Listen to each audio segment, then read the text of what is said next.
Hi friends, welcome to Kavya Nayana cooking channel. ನಾನು ಸುಷ್ಮಾ. ಬನ್ನಿ, ಇವತ್ತೊಂದು ಈವ್ನಿಂಗ್ ಸ್ನಾಕ್ಸ್ ರೆಸಿಪಿನ ತಗೊಂಡು ಬಂದಿದ್ದೀನಿ. ಚಿಕ್ಕವರಿಂದ ಹಿಡಿದು ದೊಡ್ಡವರವರೆಗೂ ಎಲ್ರಿಗೂ ಇಷ್ಟವಾಗುವಂತ ನಾನು ಮಂಚೂರಿಯನ್ ರೆಸಿಪಿನ ತಗೊಂಡು ಬಂದಿದ್ದೀನಿ.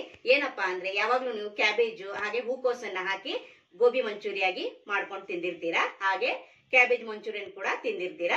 ಇವತ್ತು ನಾನು ಮನೇಲಿರೋ ತರಕಾರಿನ ಬಳಸಿ ಇವತ್ತು ತರಕಾರಿ ಮಂಚೂರಿಯನ್ ಯಾವ ತರ ಮಾಡೋದು ಅಂತ ತೋರಿಸ್ಕೊಡ್ತಾ ಇದ್ದೀನಿ. ತುಂಬಾ ಸಿಂಪಲ್ ಆಗಿ ಕಡಿಮೆ ಸಮಯದಲ್ಲಿ ಕಡಿಮೆ ಸಾಮಗ್ರಿಗಳನ್ನು ಬಳಸಿ ಯಾವ ತರ ಮಾಡೋದು ಅಂತ ನೋಡೋಣ ಬನ್ನಿ.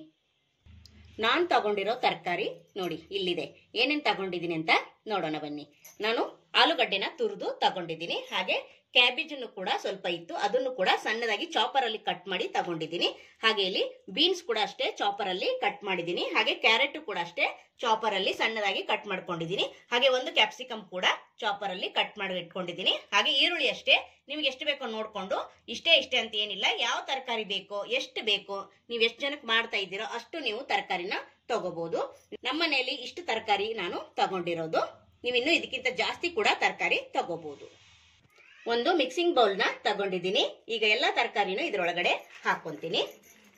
ಎಲ್ಲಾ ತರಕಾರಿನೂ ಸೇರಿಸ್ಕೊಂಡಿದ್ದೀನಿ. ಹಾಗೆ 1 ಟೇಬಲ್ ಸ್ಪೂನ್ ಅಷ್ಟು ಶುಂಠಿ ಬೆಳ್ಳುಳ್ಳಿ ಪೇಸ್ಟ್ ನ ಸೇರಿಸ್ಕೊತಾ ಇದ್ದೀನಿ. ಹಾಗೆ ಇಲ್ಲಿ ಅಚ್ಚ ಖಾರದ ಪುಡಿ ಕೂಡ ಸೇರಿಸ್ಕೊತಾ ಇದ್ದೀನಿ.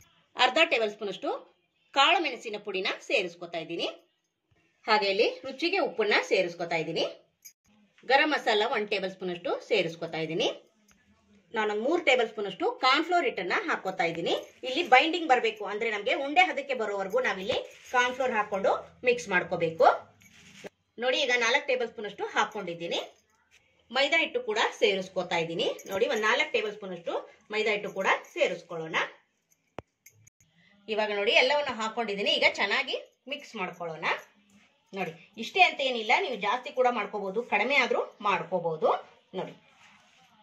ನೋಡಿ ಇವಾಗ ಚೆನ್ನಾಗಿ ಎಲ್ಲವನ್ನು ಕಲಿಸ್ಕೊಂಡಿದ್ದೀನಿ. ಸ್ವಲ್ಪ ಕೂಡ ನಾನು ನೀರು ಹಾಕಿಲ್ಲ. ಇಲ್ಲಿ 4 ಟೇಬಲ್ ಸ್ಪೂನ್ ಅಷ್ಟು ಮೈದಾ ಹಿಟ್ಟು, 4 ಟೇಬಲ್ ಸ್ಪೂನ್ ಅಷ್ಟು ಕಾರ್ನ್ಫ್ಲೋರ್ ಹಿಟ್ಟು ನನಗೆ ಸಾಕಾಯ್ತು. ನೀವು ನೋಡ್ಕೊಂಡು ಹೆಚ್ಚು ಕಡಿಮೆ ಮಾಡ್ಕೋಬಹುದು. ಇವಾಗ ನೋಡಿ, ಇದನ್ನ ಕಲಿಸ್ಕೊಂಡು ಈಗ ಉಂಡೆ ಹದಕ್ಕೆ ಆಗಿದೆ ಅಂತ ಚೆಕ್ ಮಾಡೋಣ. ನೋಡಿ, ಈ ಹದದಲ್ಲಿ ಇರಬೇಕು. ಇವಾಗ ಇದು ರೆಡಿ ಆಗಿದೆ. ಎಣ್ಣೆ ಕೂಡ ಬಿಸಿ ಇಟ್ಕೊಳ್ಳೋಣ ಬನ್ನಿ. ಎಣ್ಣೆ ನೋಡಿ ಚೆನ್ನಾಗಿ ಬಿಸಿಯಾಗಿದೆ. ಈಗ ಒಂದೊಂದೇ ಉಂಡೆನ ಹಾಕೊಳ್ಳೋಣ. ನೀವು ಚಿಕ್ಕದಾದ್ರೂ ಹಾಕೋಬಹುದು, ದೊಡ್ಡದಾಗೂ ಕೂಡ ಮಾಡಿ ಹಾಕೋಬಹುದು. ನೋಡಿ, ಈ ತರ ಬೋಂಡ ಹದಕ್ಕೆ ಗಟ್ಟಿಯಾಗಿನೇ ಕಲಿಸ್ಕೊಳ್ಳಿ.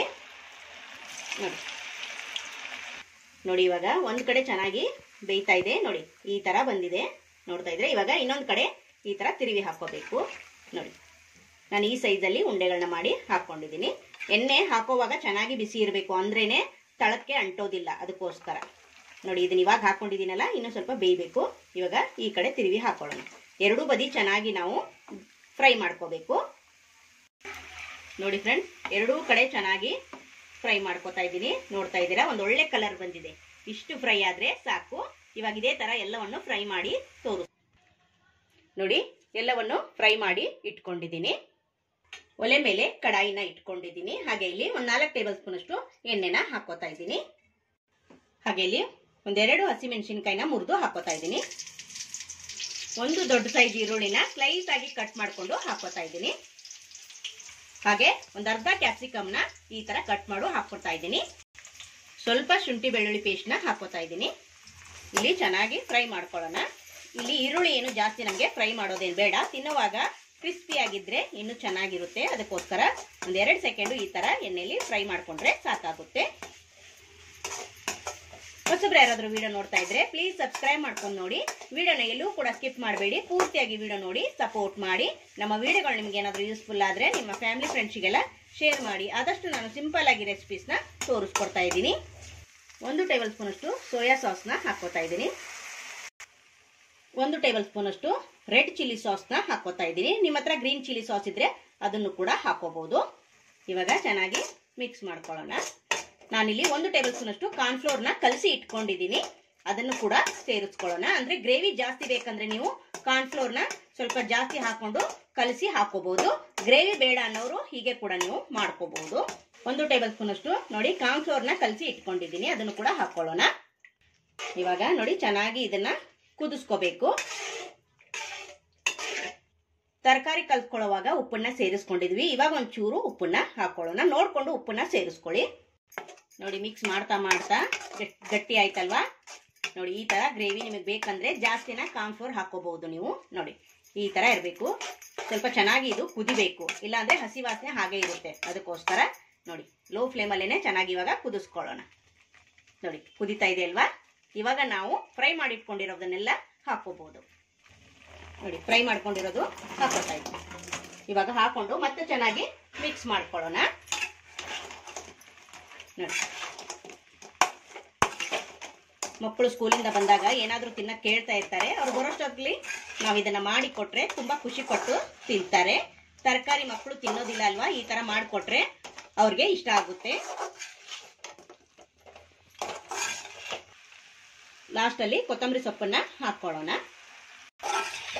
ನೋಡಿ, ಹೊರಗಡೆ ತಿನ್ನೋ ಬದಲು ನಾವೇ ಮನೆಯಲ್ಲಿ ಆರೋಗ್ಯಕರವಾದ ಸ್ನ್ಯಾಕ್ಸ್ ರೆಸಿಪಿನ ಮಾಡೋದು ಯಾವ ತರ ಅಂತ ತೋರಿಸ್ಕೊಟ್ಟಿದ್ದೀನಿ. ಮನೆಯಲ್ಲಿ ತರಕಾರಿ ಇದ್ದೇ ಇರುತ್ತೆ. ನೀವು ಒಂದ್ಸತಿ ಟ್ರೈ ಮಾಡಿದ್ರೆ ಮತ್ತೆ ಮತ್ತೆ ಮಾಡ್ಕೋತೀರಾ. ಆಚೆ ಕಡೆ ನೀವು ತಿನ್ನೋಕೆ ಹೋಗೋದಿಲ್ಲ. ನೋಡಿ, ಎಷ್ಟು ರುಚಿಯಾಗಿ ಎಷ್ಟು ಚೆನ್ನಾಗಿ ಕಾಣಿಸ್ತಾ ಇದೆ ಅಂದ್ರೆ ಟೇಸ್ಟು ಕೂಡ ಅಷ್ಟೇ ಚೆನ್ನಾಗಿರುತ್ತೆ ಫ್ರೆಂಡ್. ಒಂದ್ಸತಿ ಟ್ರೈ ಮಾಡಿ, ನಿಮಗೂ ಕೂಡ ಇಷ್ಟ ಆಗುತ್ತೆ. ಬನ್ನಿ ಇವಾಗ ಸರ್ವ್ ಮಾಡ್ಕೊಳ್ಳೋಣ. ತುಂಬಾ ರುಚಿಯಾದ ವೆಜಿಟೇಬಲ್ ಮಂಚೂರಿಯನ್ ಯಾವ ತರ ಮಾಡೋದು ಅಂತ ನೋಡ್ಕೊಂಡ್ರಲ್ಲ, ನಿಮಗೂ ಕೂಡ ಇಷ್ಟ ಆಗುತ್ತೆ. ಒಂದ್ಸತಿ ಟ್ರೈ ಮಾಡಿ ನೋಡಿ. ನೋಡಿ, ಎಷ್ಟು ಚೆನ್ನಾಗಿ ಕಾಣಿಸ್ತಾ ಇದೆ. ಟೇಸ್ಟು ಕೂಡ ಅಷ್ಟೇ ಚೆನ್ನಾಗಿತ್ತು. ನೋಡಿ ನೋಡಿ, ನಾನು ಸಾಸ್ ಜೊತೆಗೆ ಸರ್ವ್ ಮಾಡಿದ್ದೀನಿ. ತುಂಬಾ ಚೆನ್ನಾಗಿರುತ್ತೆ. ಸೂಪರ್. ಈ ವಿಡಿಯೋ ನಿಮಗೆ ಇಷ್ಟ ಆಗಿದೆ ಅಂತ ಭಾವಿಸ್ತೀನಿ. ನಮ್ಮ ವಿಡಿಯೋ ನೋಡಿದ್ದಕ್ಕಾಗಿ ನಿಮ್ಮೆಲ್ಲರಿಗೂ ಧನ್ಯವಾದಗಳು. Thank you for watching. ನಮಸ್ಕಾರ ಫ್ರೆಂಡ್.